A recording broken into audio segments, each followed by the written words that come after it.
दोस्तों, जय भीम, जय भारत, जय विश्व। अंबेडकर जयंती पर सबसे पहले आप लोगों को मैं बधाई देता हूं, बहुत बहुत शुभकामनाएं।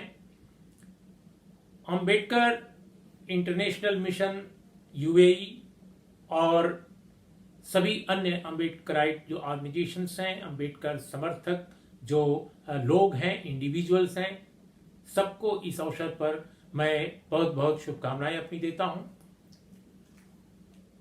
अंबेडकर साहित्य और उनके जीवन का एक अध्येता होने के नाते, एक छात्र होने के नाते, मैं ये आपको सबसे पहले कहना चाहता हूं कि भारत में अंबेडकर वाद के नाम पर या अपने आप को अंबेडकर के समर्थक होने का दावा करने वाले संगठनों, संस्थाओं की कमी नहीं है।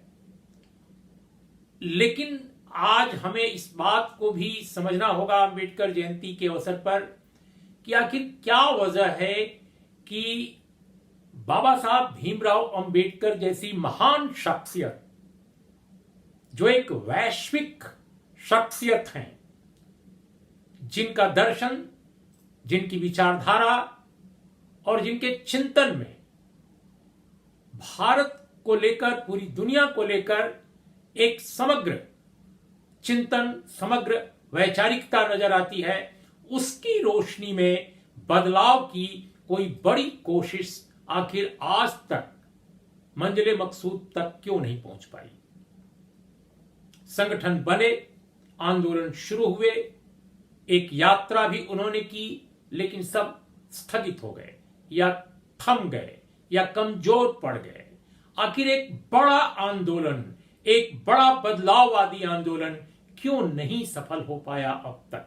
एक बड़ा प्रश्न है, जब मुझे लगता है कि अंबेडकर जयंती के अवसर पर हमें जरूर उठाना चाहिए। कहीं ऐसा तो नहीं कि हमने बाबा साहब का नाम तो लिया, हमने बाबा साहब को माला पहनाई उनकी मूर्ति पर, हमने उनको पूजना शुरू कर दिया, लेकिन हमने अंबेडकर साहब की विचारधारा को अंगीकार नहीं किया। हमने अंबेडकर साहब को ठीक से समझा नहीं, हमने अंबेडकर साहब की विचारधारा को आत्मसात नहीं किया।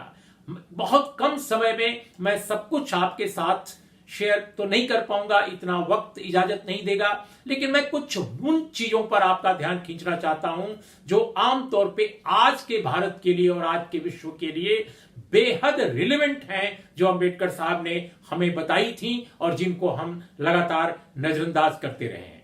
पहली बात कि जो भारत में आज के हालात हैं, अंबेडकर साहब ने 25 नवंबर 1949 को जब वो संविधान सभा का अपना आखिरी भाषण दे रहे थे, उसमें भी उन्होंने इंगित किया था। और क्या कहा था, मैं आपको हूबहू तो कोट करूंगा तो संभव नहीं होगा कि एक एक शब्द सा मैं कोट करूं, लेकिन जो उनकी मूल धारणा उसमें है वो ये है, वो कहते हैं देशवासियों को एड्रेस करते हुए कि आज 26 जनवरी को अगले हम अंतर्विरोधों की एक अजीब दुनिया में प्रवेश करेंगे। जब भारत में गणतंत्र लागू होगा, हर व्यक्ति को एक व्यक्ति के एक वोट का सिद्धांत जो है वो देश में लागू हो जाएगा, लेकिन जो व्यक्ति और व्यक्ति हैं उनमें असमानता कायम होगी। तो ये उनका कहना है कि ये अंतर्विरोधों की एक अजीब दुनिया होगी।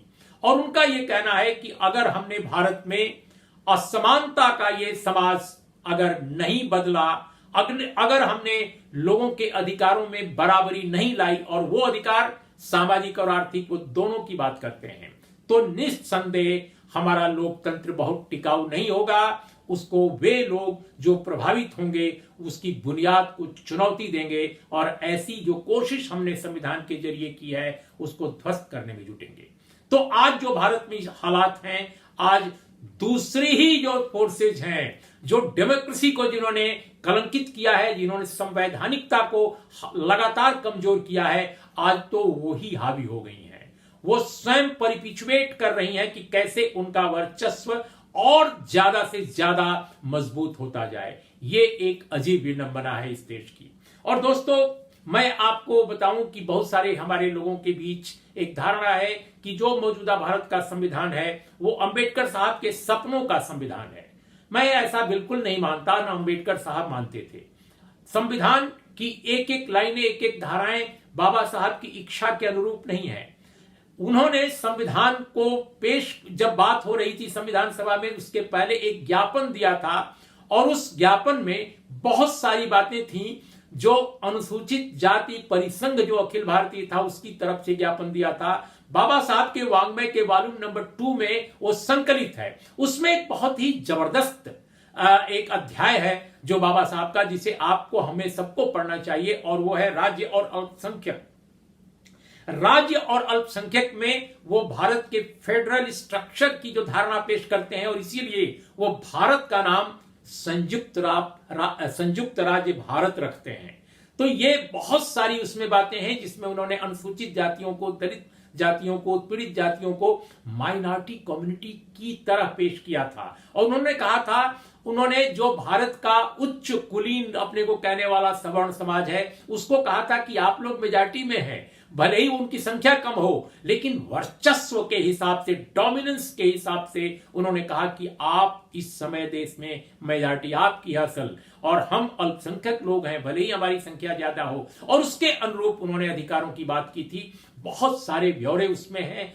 संक्षेप में मैं ये कहूंगा कि आज सबसे बड़ी जो बात है जिसको उन्होंने जातियों के विनाश किताब में, एनिहिलेशन ऑफ कास्ट में रखा था, कि भारत में जो जाति है, जो वर्ण व्यवस्था है, बुनियादी तौर पर वह लोकतंत्र और यहां तक कि समाज, यहां तक कि राष्ट्र की धारणा के बिल्कुल उलट है। लेकिन भारत अब तक इन तमाम व्याधियों के साथ, इन तमाम बीमारियों के साथ मौजूद रहा है जिसका नाम वर्ण व्यवस्था है। और उस वर्ण व्यवस्था आधारित राष्ट्र, जनतंत्र का जो बुरा हाल इस वक्त हम देख रहे हैं वो पूरी दुनिया के सामने, आप सबके सामने है। इसलिए कठिनाई, चैलेंज बहुत जटिल है, बहुत विशाल है। तो इस हालात में हमें सोचना होगा कि अम्बेडकर के दर्शन को, बाबा साहब के दर्शन को हम समझें कैसे और उसको रचनात्मक जीवन में कैसे उतारें। इन शब्दों के साथ इस समय पूरी दुनिया कोविड-19 की दहशत में जी रही है। आप सबको मैं यही कहूंगा कि आप भी अपनी सुरक्षा, अपने को मेंटेन करें, एक फिजिकल डिस्टेंसिंग को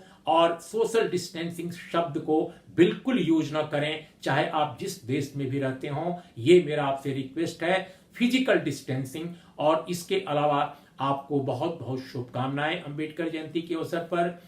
फिर एक बार आपसे मैं कहूंगा, जय भीम, जय भारत, जय विश्व।